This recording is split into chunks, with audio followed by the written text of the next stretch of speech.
Well, I guess the best way to probably explain this is the moment that we got here, the wind was knocking both me and my photographer Daniel around. So there were some pretty strong winds. And actually, take a look behind me right now. These are some of the things that we've been seeing while we've been out today. These are some downed branches. We've also seen power lines that have been down. And what was the most shocking was seeing a tree that had nearly fallen onto a house. It seems otherworldly, and it's hard to keep your sense of self, balance, whatever. Everything's just blowing around. It's insane. Insane winds blowing across Santa Cruz County are knocking over power lines and forcing people to watch out for falling trees. Up through SoCal and all, and saw quite a few trees down, and of course this one back here, which is right in our neighborhood.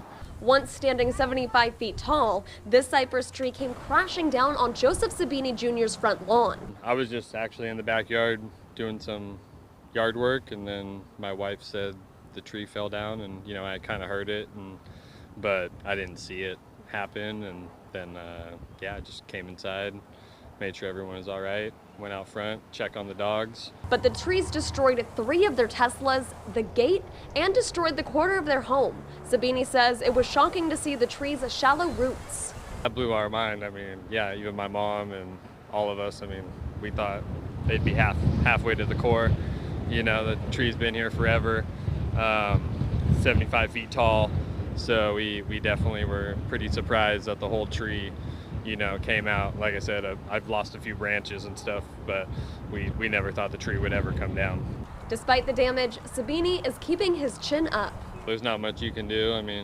Life throws you some curveballs. As long as everyone's all good, that's what matters. And we spoke with a neighbor who had just gotten back from a skiing trip in Tahoe, and she said that the whole drive was so windy, and to come home to see this fallen tree in her neighborhood, she said that this was just a real eye-opener, showing how powerful the wind can be. Christopher? Yeah, certainly. Thank you, Kyla. Scary situation, but it could have been worse. The Sabinis are working to get the tree cleared out as soon as possible. They say it was a beautiful addition to their home, and it will be missed.